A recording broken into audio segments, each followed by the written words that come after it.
बिस्मिल्लाहिर्रहमानिर्रहीम। आज हम शुरू कर रहे हैं एप्लीकेशन ऑफ बर्नौली इक्वेशन। तो इसमें सबसे पहले जो हम चीज़ पढ़ेंगे वह है टोरी-सीरीज थ्योरम। टोरी-सीरीज थ्योरम क्या है?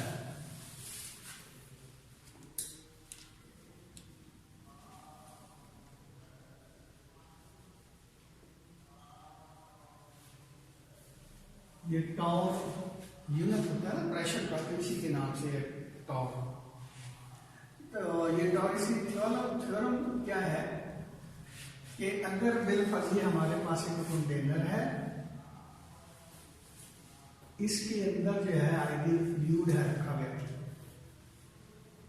और ये इसकी फ्लूइड की सरफेस है बिलफर्ज, और यहाँ एक ऑरिफिस है, एक सुराख है। अब ये फ्लूइड इसके अंदर जो है, इसकी सरफेस जो फ्लूइड की है उसकी हाइट कह लें कि h1 की इक्वल है जमीन से, और ये जो ऑरिफिस है इसमें सुराख जो है इसकी हाइट जो है वो अर्थ से, चलो मैं थोड़ा सा ऊपर बना देता हूं इसको, ये तो इसकी जो हाइट है, एवरेज हाइट, वो अर्थ से h2 के इक्वल है मेरे पास।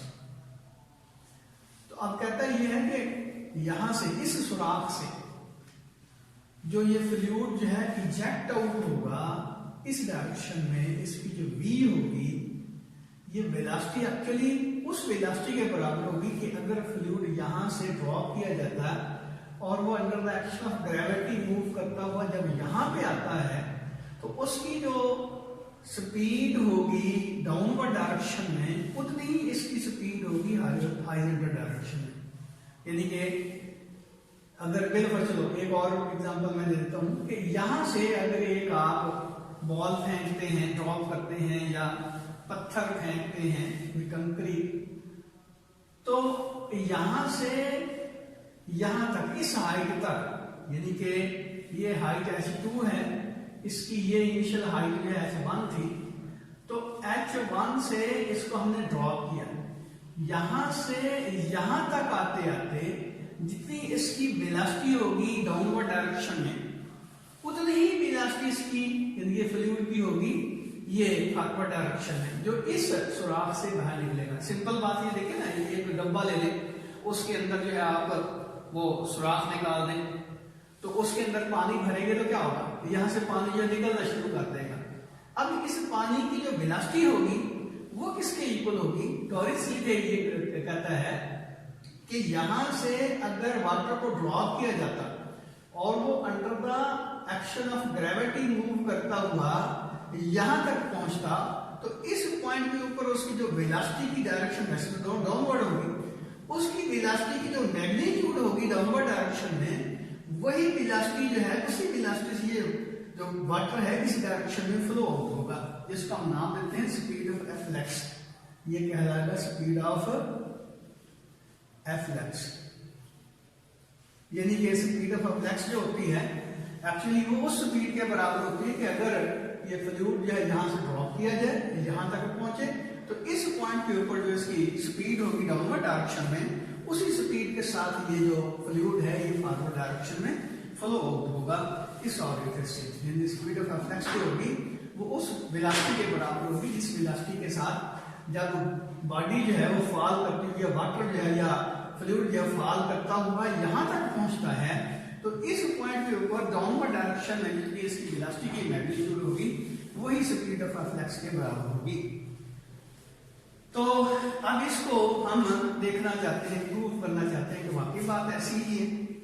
ये देखिए, ये एक्चुअली हमारा जो कंटेनर है ये बहुत बड़ा है, और इसकी ये जो सरफेस है इसका कह लें कि एरिया क्रॉस सेक्शन A1 है, और ये जो ऑरिफिस है इसका जो एरिया क्रॉस सेक्शन है, इसका जो डायमीटर, यानी कि उसका जो पूरी पेरिफेरी बनता है, पेरीमीटर बनता है, उसका जो एरिया बनता है वो A2 के इक्वल है।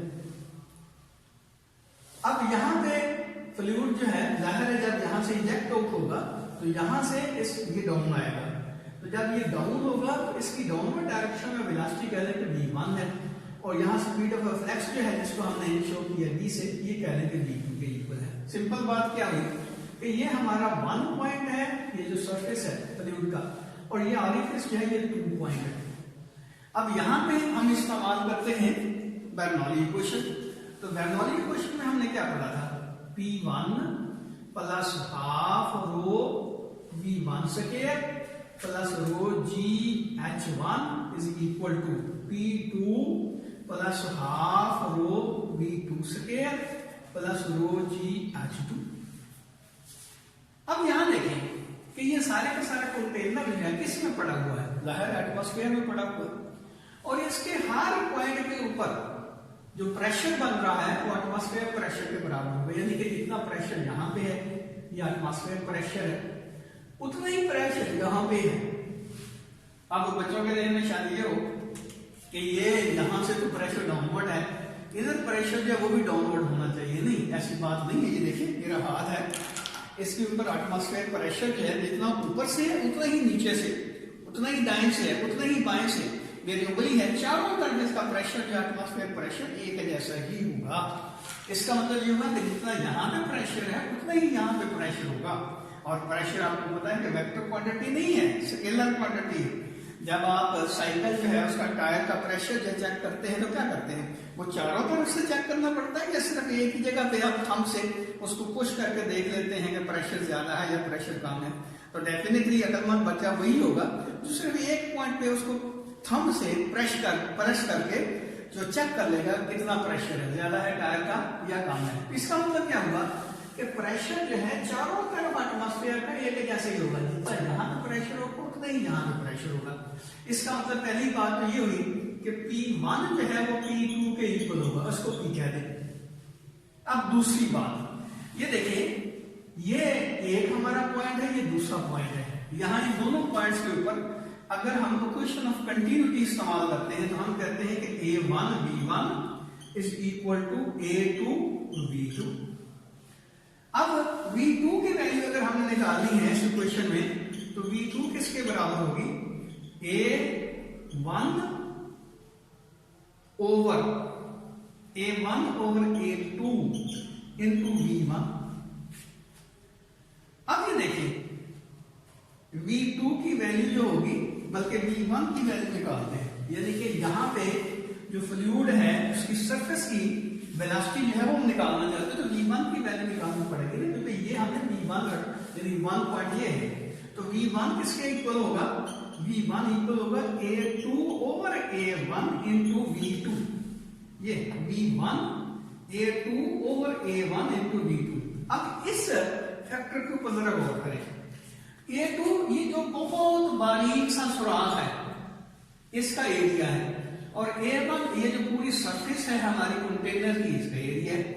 अब इसकी एरिया की वैल्यू के मुकाबले में ये एरिया बहुत बड़ा है, ऐसे समझिए कि बहुत बड़ा।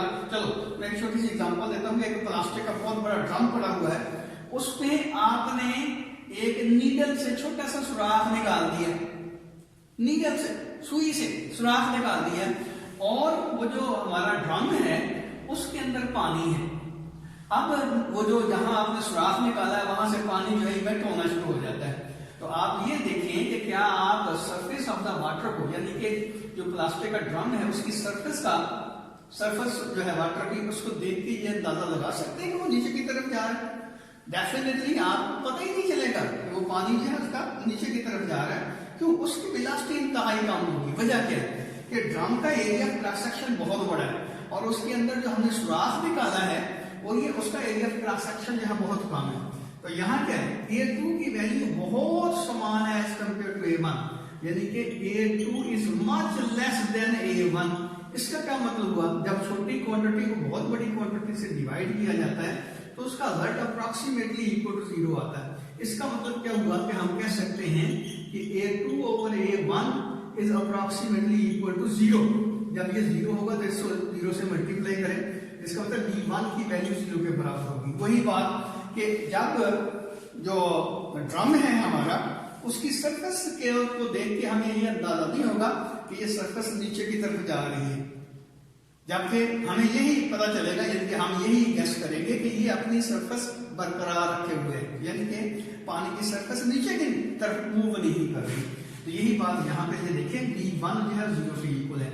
तो जब V1 0 के बराबर पुट करते हैं इस क्वेश्चन में और P1 और P2 आपस में इक्वल करते हैं, तो ये देखिए हमारे पास जो इसका रिजल्ट आएगा वो क्या आएगा, P1 को P लिख दें प्लस हाफ रो V1 की जगह 0 लिख दें plus rho GH1 is equal to P2 की जगह P लिख दें plus half rho V2 square plus rho GH2 आ जाएगा।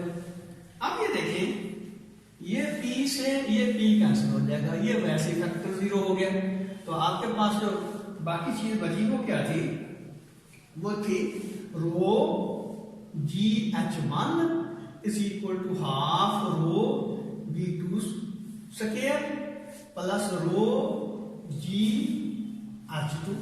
अब ये रो आपस में कैंसिल हो जाएंगी, यानी कि ये आपस में कैंसिल हो जाएंगी और इस फैक्टर को दूसरी तरफ ले लें तो ये आपके पास आ जाएगा half V2 square is equal to GH1 minus GH2। अब ये को इधर मल्टीप्लाई कर दें और G को भी कॉमन निकालें तो V2 स्क्वायर आपके पास आ जाएगा 2GH1 माइनस H2 या V2 किसके इक्वल हो जाएगा 2GH1 माइनस H2 इसकी अंडर रूट। इसका क्या मतलब हुआ, V2 हमने कौन सी वेलोसिटी ली थी, स्पीड ऑफ फ्लक्स। इसका तो स्पीड ऑफ फ्लक्स जो है 2GH1 माइनस H2 के इक्वल होगी। अब हम ये देखना चाहते हैं कि उसने जो कहा था और इसलिए ये कहा था कि अगर ये वाटर जो है या लिक्विड जो है यहां से अगर हम ड्रॉ करते हैं तो यहां तक पहुंचते उसकी जितनी वेलोसिटी डाउनवर्ड डायरेक्शन में होगी वही वेलोसिटी की जो मैग्नीट्यूड है उसी वेलोसिटी से ये जो हमारा फ्लूइड है वो इंजेक्ट आउट होगा इस ऑरिफिस से। तो हम ये देखना चाहते हैं बाकी बात सही है, तो उसके लिए हम क्या करते हैं, law of conservation of energy लगाते हैं और पहले फर्ज हम कहते हैं कि ये एक बॉल है, यानी कि हम ये वाटर का ड्रॉप लेने के बजाय हम बॉल लेते हैं। तो ये बॉल यहाँ पे यानी कि यहाँ पे इसको हमने ड्रॉप किया है, ये सरफेस इस पॉइंट के ऊपर यानी कि सरफेस जो फ्लूइड की है वहां से हमने इसको ड्रॉप किया है। तो इसकी यहां से जो काइनेटिक एनर्जी की वैल्यू थी वो 0 के बराबर थी, लेकिन यहां तक पहुंचते सारी की सारी काइनेटिक एनर्जी जो है वो पोटेंशियल एनर्जी में कन्वर्ट हो जाएगी। तो यहाँ law of conservation of energy हम इस्तेमाल करते हैं कि loss in potential energy is equal to gain in kinetic energy. अब लॉस इन पोटेंशियल एनर्जी, यहाँ इसकी पोटेंशियल एनर्जी क्या थी, हम कहते हैं कि इसका मास जो है इनके बॉल का मास जो है के बराबर है, तो mgh लॉस हुआ है, बल्कि mgh1 यहाँ पे हाइट जो है वो h1, बल्कि ऐसे करें कि ये h1 माइनस h2 करें। क्यों, हमने यहां से यहां तक इसको फॉल करवाया है, यहाँ पे इसकी हाइट जो है h1 है, यहाँ पे इसकी हाइट h2 है और ये जो हाइट बनती है ये h के बराबर होगी और h किसके इक्वल होगा, h बराबर होगा h1 minus h2, h1 minus h2 इस h के इक्वल होगा। तो ये आपके पास आ जाएगा हाफ mv स्क्वायर और v क्या है, ये वेलोसिटी यहाँ पे v2, ये 0.1 है ये 0.2 है, तो हाफ m v2 स्क्वायर। तो ये देखिए m से m कैंसिल हो जाएगा, बाकी आपके पास क्या बचेगा, ये 2 इधर ले जाए तो ये आ जाएगा v2 square is equal to 2gh1 minus h2 और v2 किसके इक्वल हो जाएगा 2gh1 माइनस h2 इसकी अंडर। तो ये देखिए ये रिलेशन और ये रिलेशन सेम है।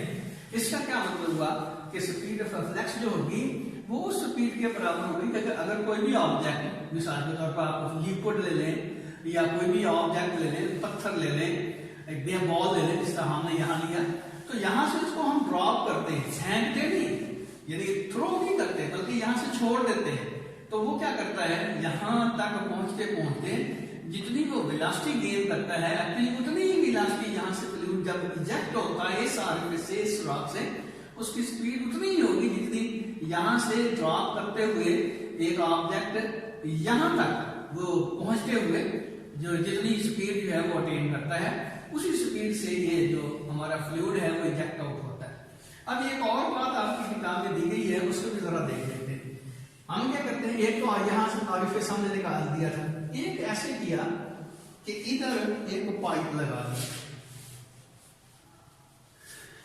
तो ये देखिए यहां हमने पाइप लगा दी है ऐसे,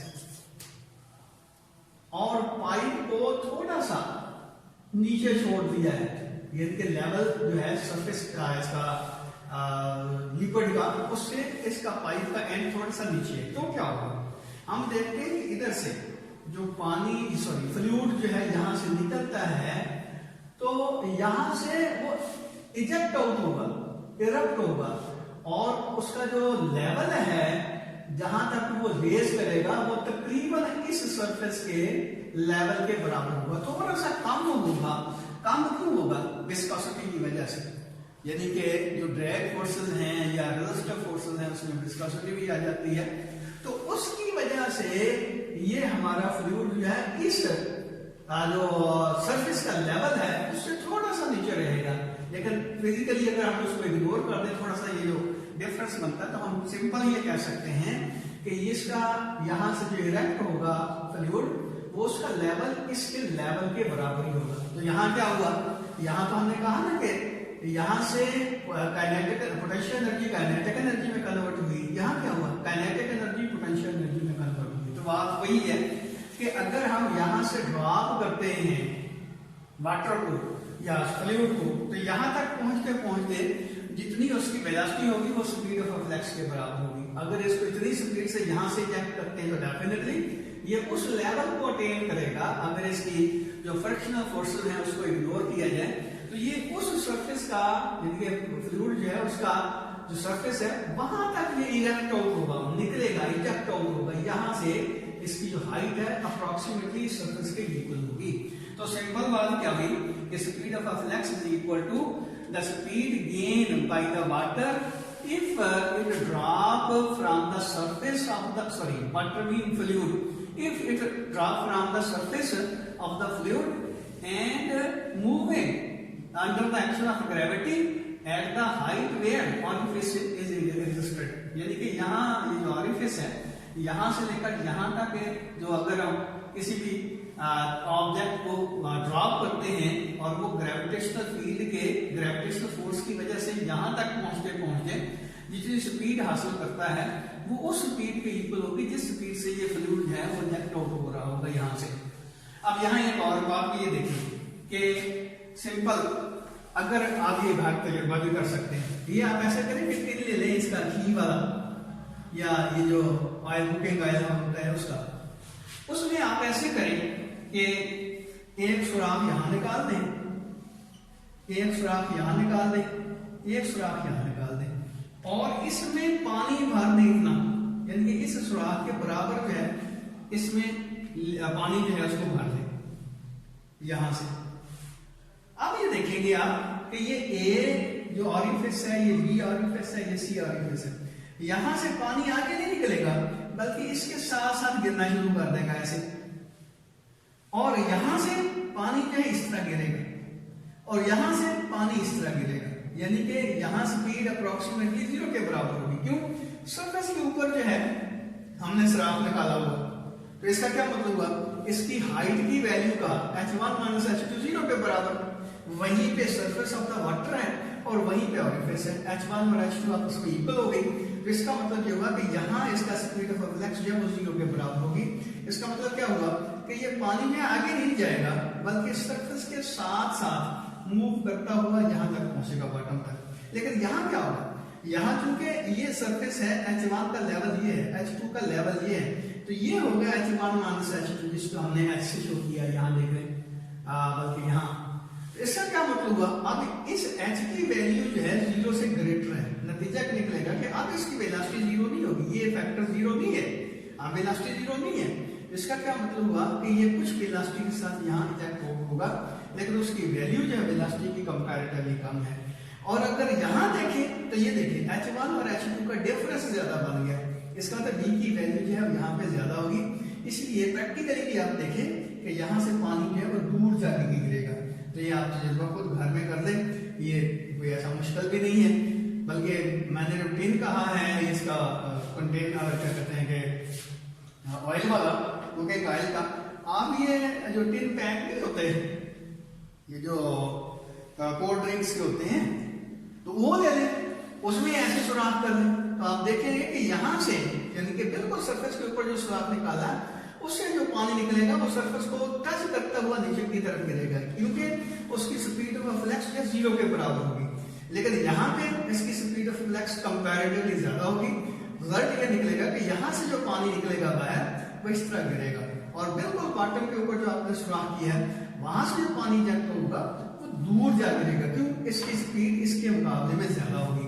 तो मेरा ख्याल है ये बात मेरी समझ आ गई होगी कि स्पीड ऑफ फ्लक्स जो होता है, स्पीड ऑफ फ्लक्स जो होती है वो बेसिकली इस हाइट के ऊपर डिपेंड करती है, जो सरफेस ऑफ द फ्लूइड और ऑरिफिस के दरमियान जो हाइट होती है, डिस्टेंस होता है, इसके ऊपर डिपेंड करती है। ये देखिए h1 माइनस h2 की वैल्यू बढ़ती जाएगी, वेलोसिटी की वैल्यू बढ़ती जाएगी। h1 माइनस h2 की वैल्यू कम होती जाएगी, वेलोसिटी की वैल्यू कम होती जाएगी। अगर h1 और h2 बराबर हो, किस तरह यहाँ देखें तो ये इसकी वैल्यू 0 होगी। जब इसकी वैल्यू 0 होगी तो v2 की वैल्यू भी 0 के बराबर रहेगी।